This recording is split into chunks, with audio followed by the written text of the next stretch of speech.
Okay, so it was an amazing thing to see, to witness, how it can be different. It's not something we are facing that this is reality right now in Israel, but it shouldn't stay like that, and it can change. You are listening to the podcast Women Ending War, where you will hear the voices of Israeli and Palestinian women dedicating their lives to creating a new reality in this land. Welcome. Thanks for joining us. Salam alaikum. Shalom aleichem. How are you, Amira? I'm good, thank you. And you? I'm good. I'm so happy to have you here co-hosting with me. I am so glad also. Like 2 weeks ago, I was just behind that side, and now I'm doing the co-hosting the podcast. I'm so glad and honored to be here. So today we have two wonderful guests who I've been working with now for a year, which is really nice and exciting and also an honor. We have here Dr. Sharon Gordon, historian of German Austria, and a representative of EDGAR, the EDGAR organization that works on solutions to the conflict, multiple solutions, right? And under the condition of conflict transformation. It's the method of conflict transformation. Lovely. All right, we're going to hear all about that. And we have Dr. Tsameret Levy Daphne, right, who is also an expert in the conflict and in solutions to the conflict, and teaches at the Rothberg School at Hebrew University and at the Shalem College, the academic college. And both of you are together on Forum 1325 for Political Solutions, which is a forum of women experts on solutions. So today we're going to be talking about political solutions, okay, with women at the forefront of the conversation. Let's do it. We are so excited. Yes. So tell us a little bit about Forum 1325. I think the forum started a little bit before October 7, but after the start of the war, I think we had an enormous drive to go on with the work of the forum. I think the initiative was at the beginning to start thinking about political agreements as something that women should and will contribute a lot if they will be part of it. We saw and we kind of faced the fact that women are not part of the solutions, the political solutions. When on the first hand, we are talking about women many times in the context of conflicts as victims of conflicts, which is true. Also, women are paying a huge price in terms of conflicts. But then at the same time, we should talk about women as part of the solutions. They are part of the society. They should be part of the solution that that we need in terms of conflicts. So that was the initial thinking, like to bring women into the negotiation desk, into the scene, the political scene, when they were excluded. Totally excluded. There are no women. No women. And so often you hear that there are no women because, there are no women of that caliber. You hear that all the time, like, there are no women who are experts. And here we have a whole forum of women experts. Of course. And it's not only the forum, during the time when we started to establish the forum, we met so many women experts, people, women that, worked on very different levels, NGOs, governmental, whatever, but they do an amazing job. And they are expert in their own fields, so there are many, many, many women who can contribute and should contribute to the table, to the negotiations, to the solution. When you say we, what do you mean by we? Who do you mean by we? Are you women like Israelis and Palestinians, or like? Two things. I would like first to add something to what Tsameret said, is that 50% of the population, a little bit more, are women. Mm-hmm. It means first of all that in all these decision-making circles, women are excluded. 50% of the population is excluded from decision-making circles. So, and this 50% have very specific experience, have very specific knowledge, very specific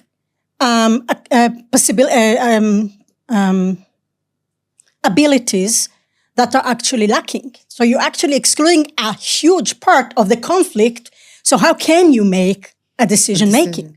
So first of all, it's very important to bring as many experiences and as many knowledges and as many abilities as possible into these conflict solutions. So this is one thing which is hugely important. It's not only women, it's basically a variety of the whole population that should take part, as many as possible, because everyone has a different knowledge and different experience. Yes. Now, what we see is actually when we're looking at the civil society, women are leaders. Mm-hmm. Women are actually leading different movements and organizations that collect a lot of knowledge. Yeah. And they become experts of the society.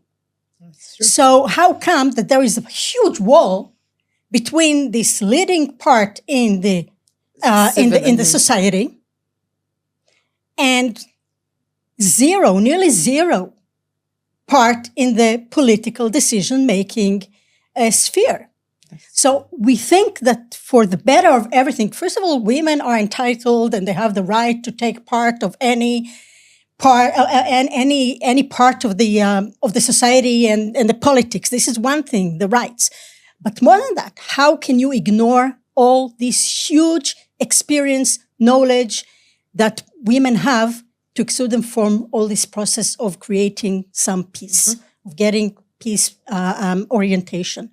So we think that this wall should be broken to open to open the way for women and then to make the whole process better. It's such a huge question, actually, how to bridge the gap between what's going on in the grassroots and what's going on in decision-making. It's a big problem in Israel now. In general, there is such a huge gap between what people are demanding, what people are screaming for, and what the government is doing. I mean, I had a conversation with Dr. Dalia Scheindlin, who's an expert on public opinion.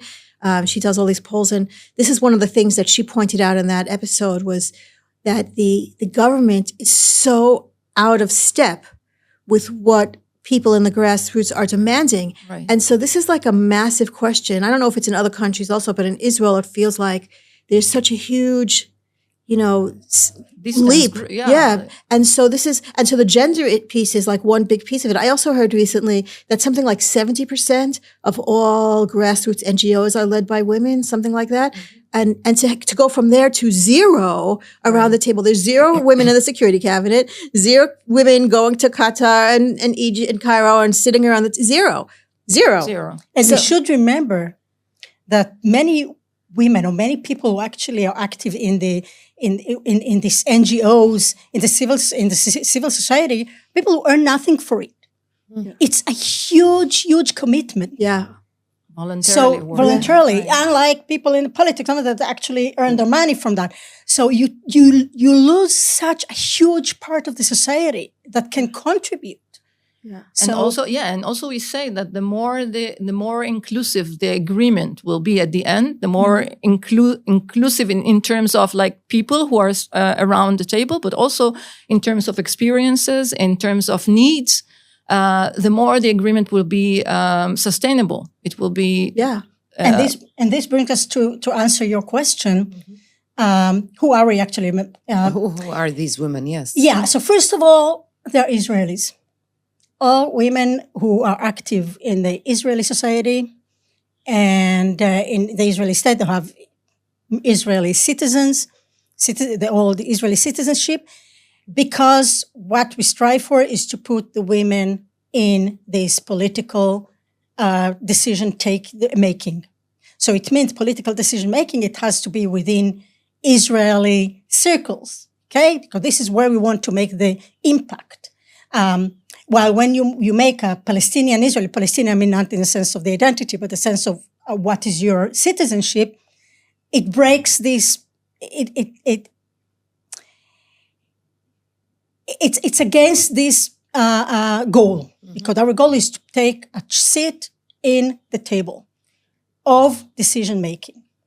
And there, what we try to do is to have the most diverse, the diversity of women. It means Israeli Palestinians, Israeli Arabs, whoever wants to define itself. Again, the self-definition is open to everyone. Druze, Christian, Arabs, Jews, and now when we say about Jews, so Jews, it's not only religion, it's also a nationality, but nationality in terms of citizenship, but in terms of identification. But there, so we have Mizrahi and Ashkenazi, Bedouins. We would really like to have Bedouins. We would like to have what? We have. Okay. I don't know. But what I mean is that as much variety as possible. We would also like to have women of different social economic background. This is a little bit harder because usually where we strive for, you need more education. But again, we would like to have the most variety as possible.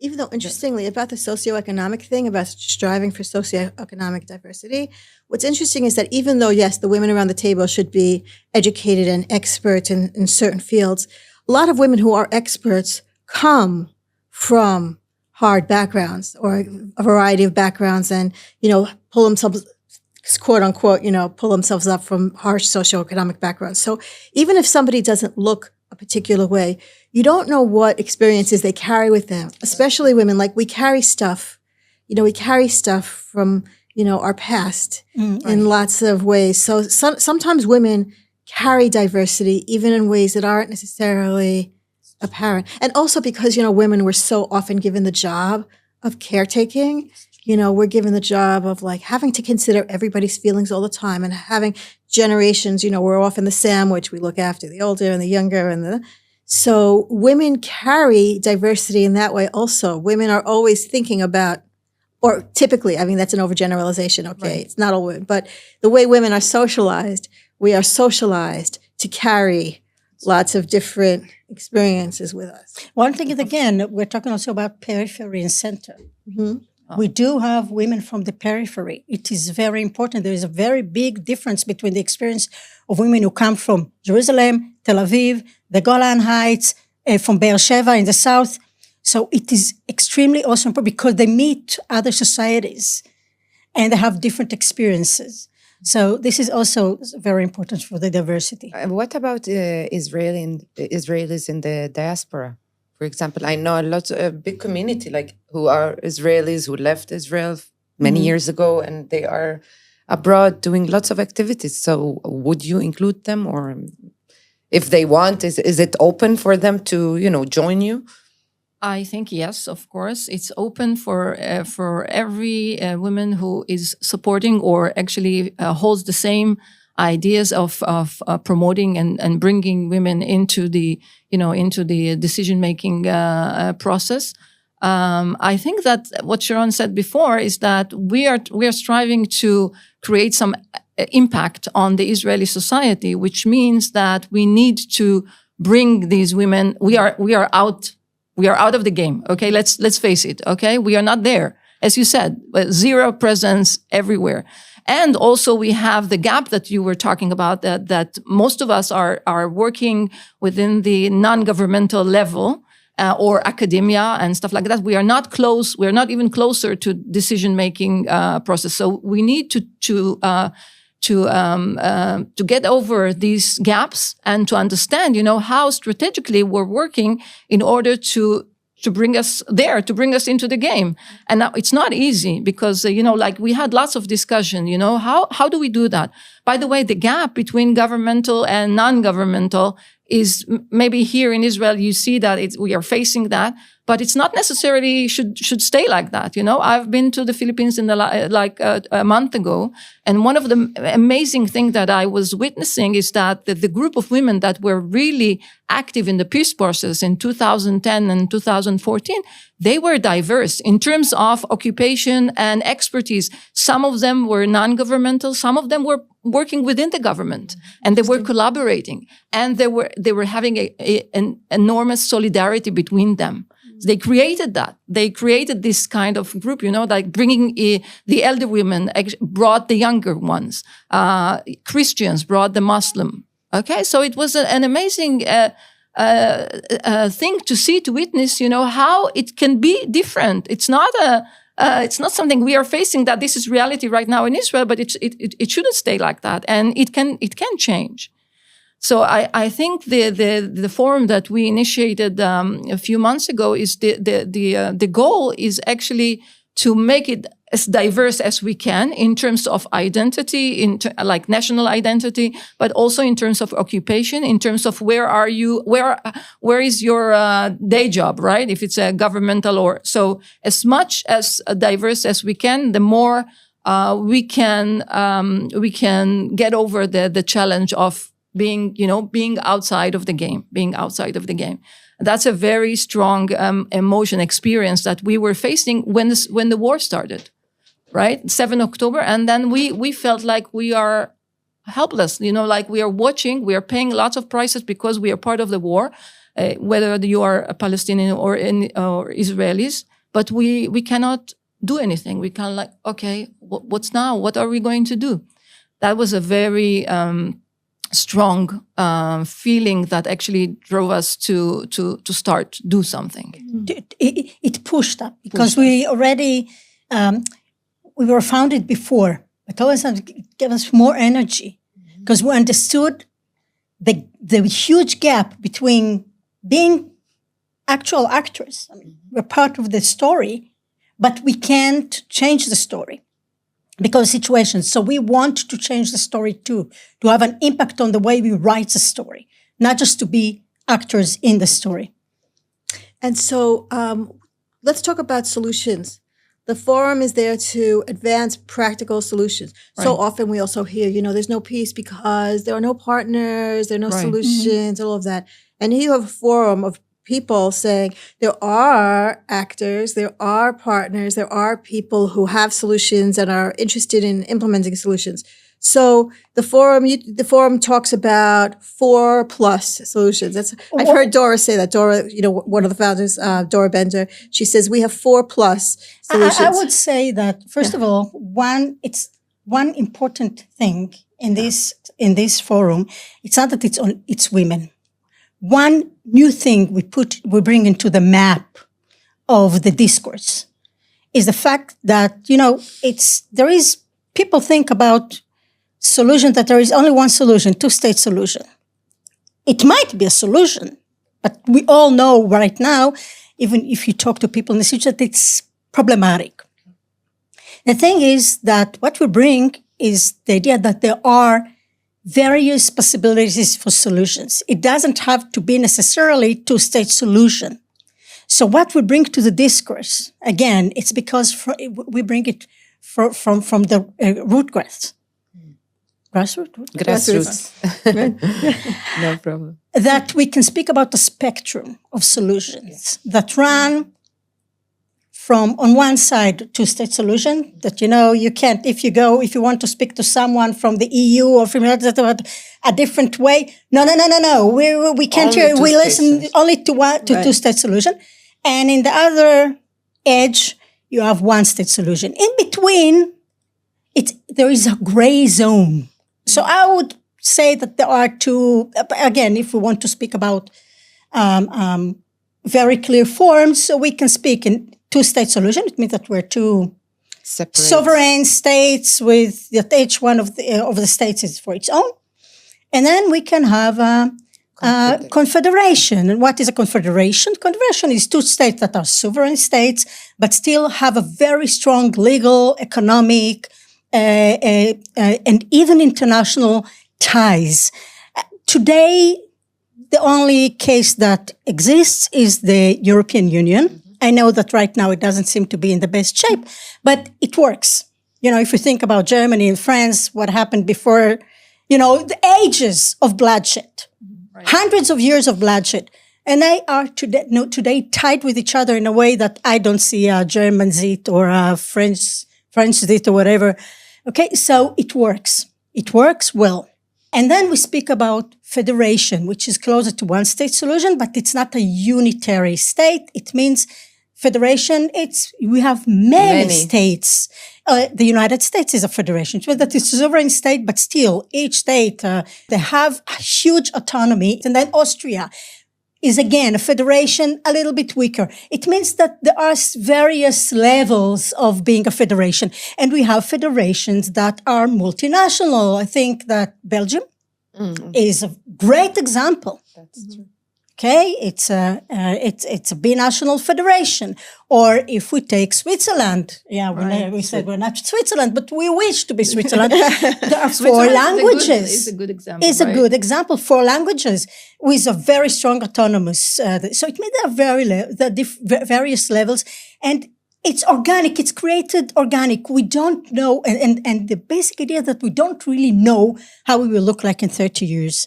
The idea is to bring a variety of solutions that we can strive for and think that what is common with all of them is one thing.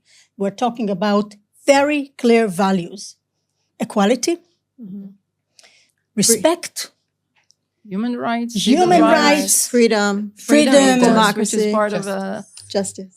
Justice. Safety Justice is, again, and all of these words are beautiful. Liberty. Yeah.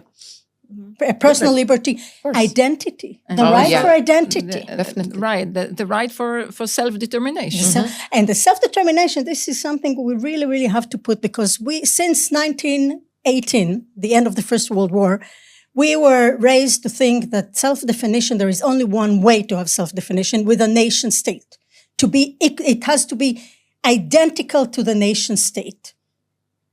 But beforehand, there were other options. In between, there are also other aspects, like so we can find another. And right now, we're in a turmoil. We're such in a turning point in world politics, and also here, that we can really rethink the self-definition. What does it mean? How can we have self-definition? Like self-determination? The self-determination, self-determination, you're right. In not necessarily in this 20th century recipe of what does it mean self-determination, which is unistate. When you talk about how the original definitions of nation had to do with everybody sort of being the same, that was like the melting pot theory, where everybody sort of melts into a thing. It doesn't work anymore. It doesn't work. We have it's more of a salad bowl, right? The salad bowl theory. We understand that people. If we take Israelis, can you speak about something which unites everybody?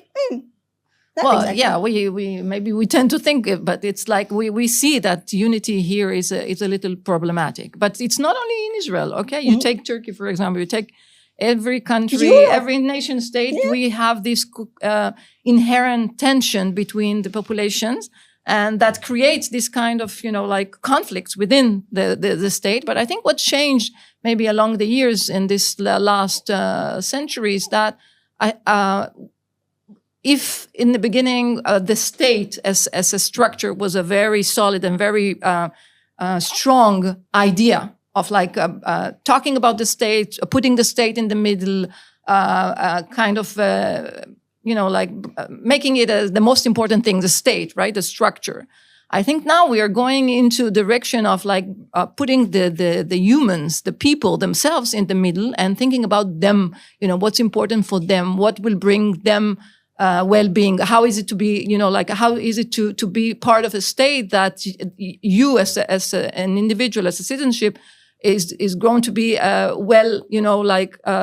be well educated, to live your welfare. Your welfare, the way that you live. So this has changed, I think, along the years. And now when we think about different ways of finding solutions, I think what we have to put in the middle of the thing is that the people themselves. And when we're talking about people, as we said before, since states are very diverse, we have different groups and communities, we have to think about each one of these communities that consist a state, and then to think about their interests, their needs, their wishes, and to put all of these components, which may sound a little bit complicated, but it can happen.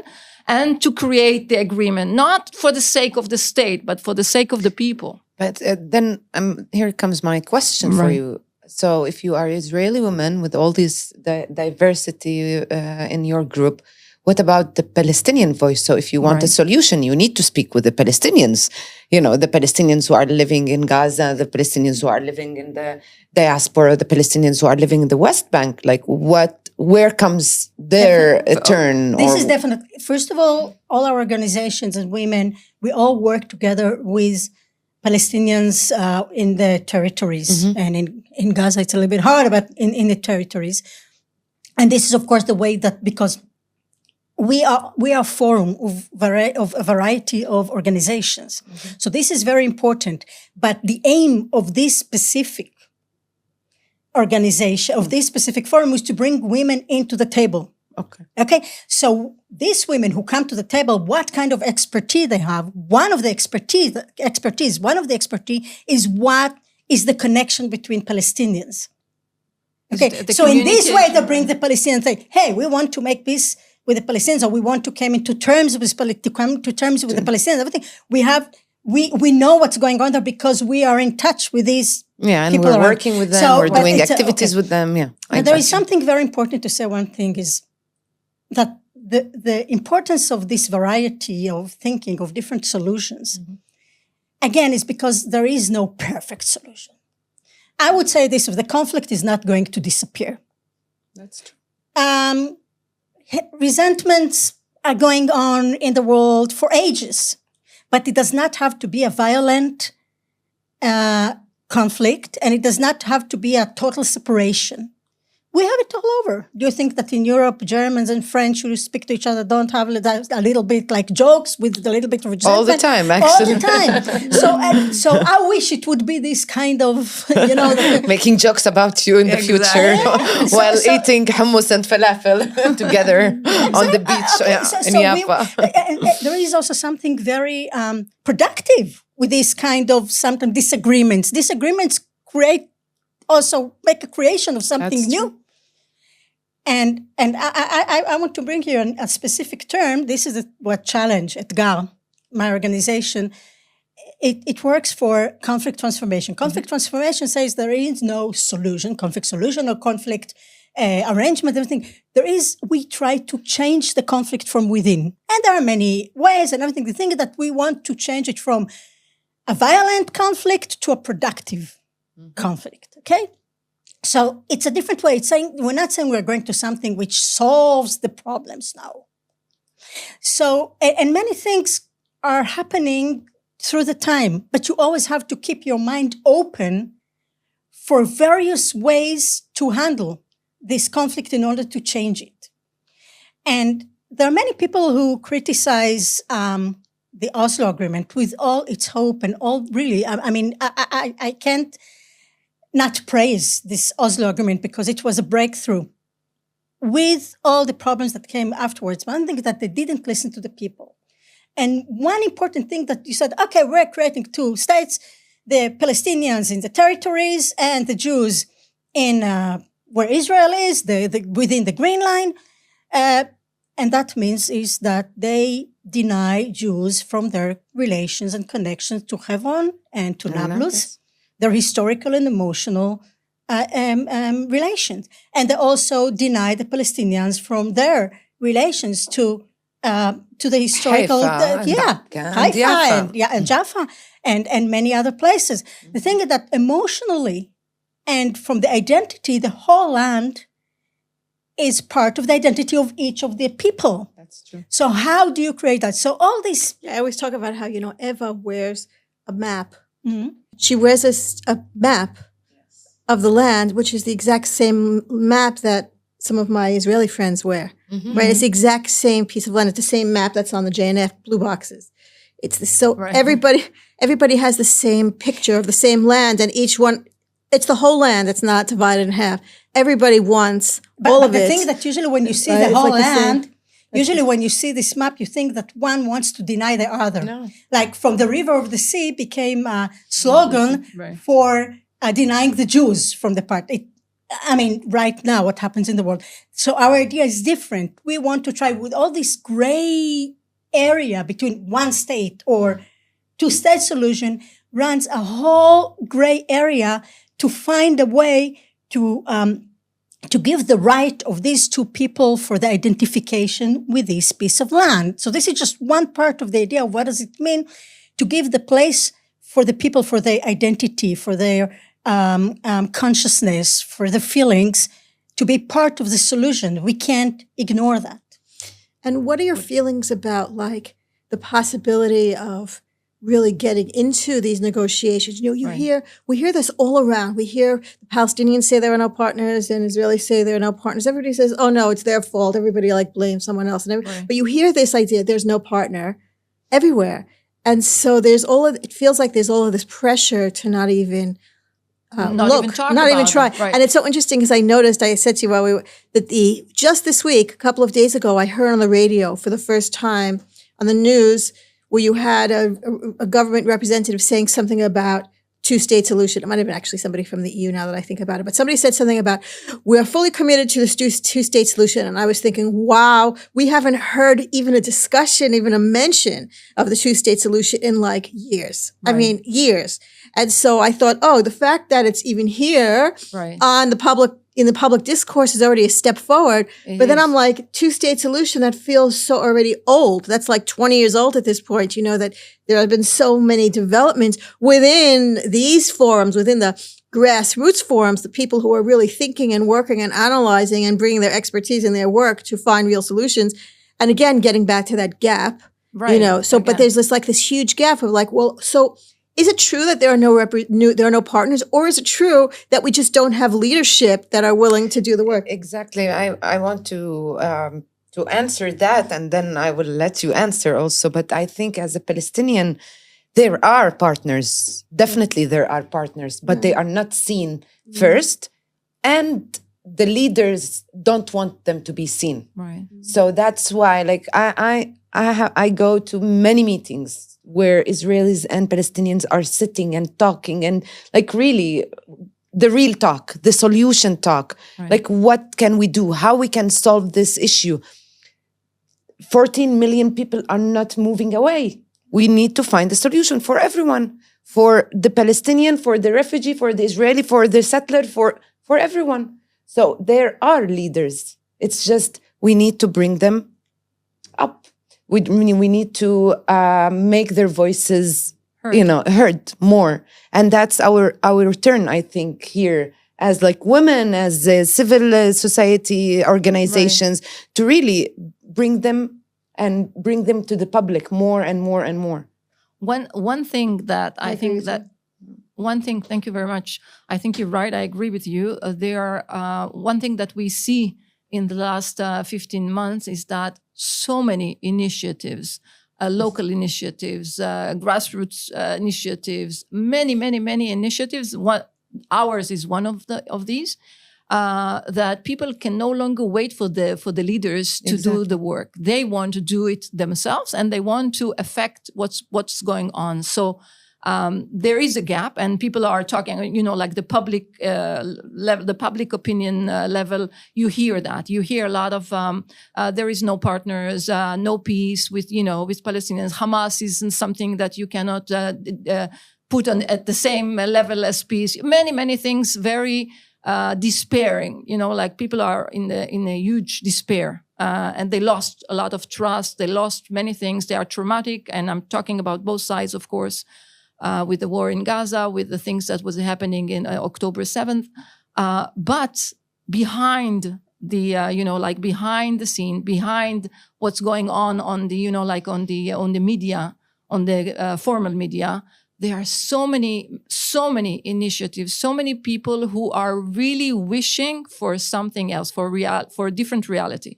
Now, one thing that we did, and I'm going back to what you said, Ilana, is that how to gap this enormous, differences between leadership that says that there is no partners and no women in the decision making, and the people themselves that says, yeah, we are here, we have voices, we have original voices. So how to bridge these gaps? One of the things is to talk about solution, about political solutions, because this way, first of all, for women, it's very important because, sometimes they exclude women by saying you don't understand. You don't understand anything about security. Yeah, you don't understand. You don't understand anything about political agreement because you're not experts in any kind of, that you can say something about that. So they exclude it by saying you cannot contribute because you don't understand. So one of the things is to bring it again to the table, to talk about solution as a kind of a way to enable people, like ordinary people with a brain that can contribute to the discussion, saying, yes, there are solutions. There are many solutions. We have like historical cases where other conflicts in the world actually managed to get over their bleeding conflicts. So we bring it into the table, we think about it, and we say, but this is not the end. Like the existing solutions are probably will be the solution for us here in Palestine, Israel. Probably we'll create something original. We create some hybrid solution between all kinds of, two states, one state, federalism, confederalism. Probably it will be a very original one because it's an original case, and we need to solve many problems, so it will be different. But we have the ability to create it. We have the ability to think about it. We have the ability to cooperate with each other to understand, okay, what is your community's needs? What do you need? Okay, so let's put it on the table. What do we need? Like Israelis, but not even, Israelis. What are the settlers? What are the ultra-Orthodox? What are the secular? So what do we need in terms of, okay, so how do we put it into something, into a plan that will create, as Sharon said before, a reality that at least at the first stage, we stop bloodshed. Okay, we stop the bleeding reality that we're living right now. Right. It's not, we deserve much more than that. We are not supposed to live like that. Right. No human being is actually, should live like that. Right. It's so interesting. There's 2 points that come to mind when you're talking. One is about how practical women often are. Right? I feel like when you were talking, Sharon, when you were talking about skills, like women bring certain skills. For me, women bring skills of practical solutions. Like women who, again, are like tasked with like managing everything all the time in real life, would come to the table and say, okay, tachlis, like, I don't know what the Arabic equivalent of tachlis is, but it's tachlis, like get to the point, like injas, we say injas. So I feel like that's like a big skill that women are like socialized into. So that comes to mind. And also the other piece that comes to mind is the creativity. I feel like when you're talking here, there's so much creativity in terms of just like thinking differently, just thinking out of the box. And I feel like what you just said now, the last thing you were saying, Tsameret, about how like, we don't deserve to live like this. None of us deserve to live like this. But people have gotten so used to it on some places, not everybody, but like some people are like, oh, Zamashish, like whatever, this is what is, there is.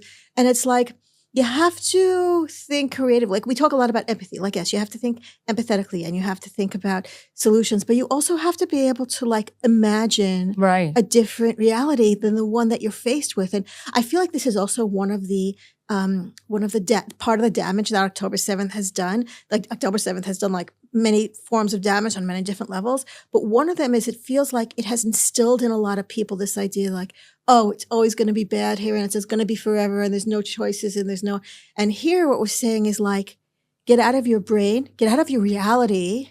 Right. You have to start and just imagine a life that you want. Like imagine a life without all of that bloodshed all the time.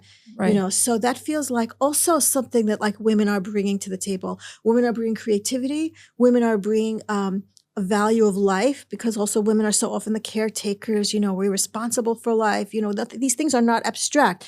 Soldiers, military people sit around the table and their decisions are abstract, but for women, the decisions are like real life, anyway. And women are bringing their hearts. And that's what I like to say about women, about us, about mothers. And I think women can bring this factor of love and compassion and really like looking at the other and feeling, I'm a little bit reluctant to that. No? I know many women who are well, the idea of love for the other and caring is not. Hashtag not all women. But it depends on their, like in general, how they were raised up. Okay, we can't say that all women are the same, but in general, that's why I always talk about. But I think I always talk about how we're socialized. For me, like I would never say like all women are this or all women are that, but I do think that women are socialized as caretakers. Like I also don't think that all women are naturally like warm and loving. It's not that way. But I feel like what we bring to the table is the fact that from the age of 0, we were taught to always think about everybody's needs. And that, we were social. I mean, I speak for myself, okay, but I was like very strongly socialized into, get married, be the mother, be taking care of everybody and all of that. So like, so that's for me, when I think about what women bring to the table, it's that very practical, solution-oriented, taking care of everybody. And what you say, heart, feels like the socialization into thinking about everybody.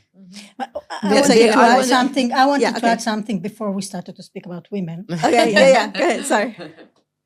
Something that you mentioned, that actually there are partners in the Palestinian side, that there is huge unrest right now in the world in general. Yeah. And in Israel and Palestine, definitely, there is a huge unrest and huge satisfaction from the leadership. Yeah. What I see is that there will be soon a change within the leadership, because the gap is so huge and the dissatisfaction is so huge, it can hold for so long. Mm-hmm. And I do think that the question is now, when the leadership changes, so we have two extremes. Some people say, okay, the only way is to deny the other, right? Is to expel them. And we hear that. To kill them, And it's from both sides. I think that what Hamas said is actually saying, hey, we want to expel the Jews. What they actually did in their mind, it's something which is denying the other. And what some Israelis say, that they want to expel the Palestinians from Gaza, some have the umbrella from the world for that. So this is one extreme. The other extreme is, there is no way. We are here to be. Exactly. So we have to find a way to live together and to see the other. So I do think that we are in a changing world, and the leadership is going to change. If not tomorrow, then a year from now. And the unrest is growing and growing. We see it in Europe. We see it in the United States. We have to bring all the good intention to the public and on the table.